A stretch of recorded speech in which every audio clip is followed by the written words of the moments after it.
아무것도 안 적고 있었어요. 남자친구가. 그래서 어떻게 생각하고 있는지 적어보면 안 될까? 이런 이야기를 하니까 저는 아무 생각이 없는데요? 왜 그러냐고 물어보니까 저랑은 상관없는 이야기라서요. 이렇게 이야기를 하더라고요. 아, 어떻게 해야 할까? 상관이 없다고 생각하는 사람들은 자기 일이 아니니까 죽을 때까지 신경 끄고 살 거 아니에요. 동일한 공교육을 받고 자라났음에도 불구하고 텔레그램 N번방 사건을 가장 먼저 취재해 알린 추적단 불꽃과 고등학생 시절부터 텔레그램 성착취 단톡방을 운영해온 자칭 박사 조모 씨의 차이는 어디에서 오는가? 슬랩은 답에 가까워지기 위해 초등 성평등 연구의 교사 온과 솜을 만났다. 지난달 3월 22일 초등 성평등 연구회는 성명서를 냈다. 교육계가 N번방 사태 해결의 주체가 될 것과 강력한 대처 방안으로 응답할 것을 촉구했다. 여성가족부와 교육부는 협력하여 학교 안팎의 N번방 사건 피해 아동 청소년에 대한 촘촘하고 실질적인 지원 시스템을 마련하라. 이번의 사건, N번방, 텔레그램 디지털 성범죄는 조금 다르게 생각해야 하는 것들이 일단은 여성 아동 청소년들이 피해 대상이 되는 경우가 대부분인데 보호자나 교사의 반응이 보통 걔는 왜 그런 걸 했어? 라는 인식이 진짜 많이 깔려 있어요. 저런 행동을 한 아동은 문란하다, 남자를 좋아한다 이런 말들을 굉장히 많이 하고 피해자가 계속 피해 상황에서 벗어날 수 없는 환경이 되어버리는 것 같아요. 왜냐면 이야기를 했을 때 자신이 들을 반응에 대해서 너무나 알게 되니까 피해 사실을 밝힐 수가 없고 밝혔을 때 자신이 보호받을 거라는 기대가 없다고 생각이 들어요. 그래서 여기까지 오지 않았나. 내가 친구 욕을 했는데 이걸로 나를 협박했어? 그럼 내가 이걸 보여주면 그만둘 거라고 생각하지. 이거를 통해서 더 큰 협박을 할 거라고 생각하지 않을 수 있다는 거죠. 이거는 가해자한테 실수라고 할 수 있는 게 아니라 피해자한테는 이건 정말 실수인 거죠. 이 어떤 모든 것들이 운이 안 좋을 수도 있고 너무 뭔가 누군가 나를 이해해주지 않는다고 생각했을 때 내 이야기를 들어줬어, 이 사람이. 너무나 다정하고 친절하게. 그러면은 되게 많은 것들이 이 사람한테 기댈 수 있잖아요. 어른들도 그런데 아이들이라면 얼마나 더 그런 심리적인 기대나 그런 걸 많이 하겠어요. 그래서 심지어는 교사들조차도 이런 부분에 대한 이해가 없이 왜 그런 행동을 했는지에 대해서 묻는 게 조금 안타까움을 떠나서 좀 실망스러운 것 같아요. 성교육 표준안 폐지하고 성교육 체계를 개선하라. 저희는 일단 이제 국가에서 만든 성교육 표준안을 기준으로 성교육은 보건교사가 한다로 이제 일임되어 있어요. 그리고 물론 담임 재량으로 담임 시간을 할애해서 성교육을 진행할 수도 있기는 한데 선생님들마다 이것의 필요성에 대한 인식도 다 다르고 그렇기 때문에 사실 제대로 진행된다고 보기는 어렵고요. 성교육 표준안은 성인지 감수성을 기를 수 있도록 제작된 게 아니라 이분법적 성별 고정관념을 더욱 강조하는 내용으로 제작이 되어 있기 때문에 저희는 문제라고 생각을 하고 있고 피해자가 조심해야 되는 지침들만을 다루고 있어서 좀 아쉬운 지점이 있습니다.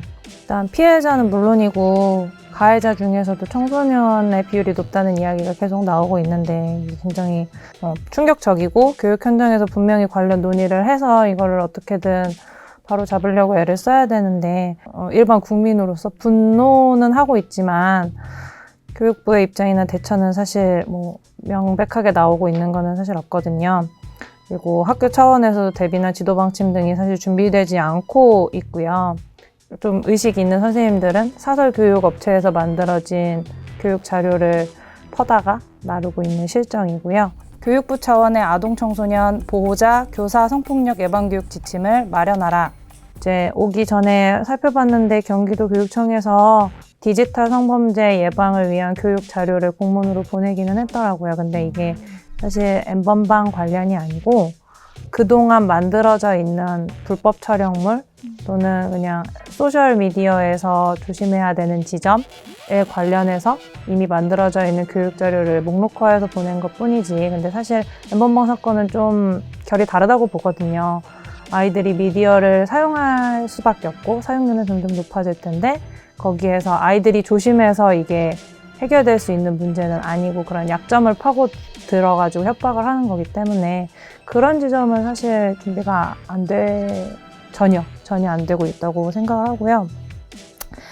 또 이제 교사 커뮤니티에서도 N번방 문제 관련해서 의견을 나누고 싶을 때 집단 성착취 공유 범죄가 교육이랑 무슨 상관이 있느냐, 이게 우리가 해야 될 일이냐, 이것까지도 우리가 해야 되냐라는 반응이 굉장히 많아서 사실 저희는 좀 착잡한 지점도 많이 있었고요. 가해자 중에 교육 공무원이 과연 없을까? 절대 분명히 있다라는 생각이 드는 아이들을 어떻게 지킬 수 있는지도 걱정이 되고, 서울시 교육청에서는 직위 해제를 한다고 하는데 직위 해제 후 조사하여 처벌이 과연 어느 정도까지 이루어질 것인가. 남성 아동 청소년을 사회화할 수 있는 기관으로서의 역할에 충실하라. 불법 촬영물, 성폭력 등의 문제 가해자와 피해자 성별 비율이 이제 조금 한쪽으로 치우쳐져 있는 것과 마찬가지로 자기가 피해자가 될 수 있다는 것과 가해자 처벌이 미약한 것과 같은 사회 상황 때문에 공포심을 갖고 조금 더 중요하게 받아들이는 반면, 남성 청소년들은 자기랑 상관없는 일이라고 생각하는 경우가 좀 많은 것 같고요. 사회 문화적 위치 때문에 자기가 말하는 거나 행동하는 게 다른 사람을 상처 줄 수 있다는 것에 대해서도 별로 경계하지 않는, 그냥 웃고 즐기고 장난치는 문화로 인식하는 점이 있다고 봅니다. 희망은 이런 수업을 진행했을 때 확실히 애들은 사고가 유연해서요, 이해가 빠른 편이에요. 그리고 아까 남성 청소년은 공감을 잘 못한다고 말을 했지만 어른들보다는 훨씬 공감을 잘해요. 아무것도 안 적고 있었어요, 남자친구가. 그래서 어떻게 생각하고 있는지 적어보면 안 될까? 이런 이야기를 하니까 저는 아무 생각이 없는데요? 왜 그러냐고 물어보니까 저랑은 상관없는 이야기라서요, 이렇게 이야기를 하더라고요. 아, 어떻게 해야 할까? 상관이 없다고 생각하는 사람들은 자기 일이 아니니까 죽을 때까지 신경 끄고 살 거 아니에요.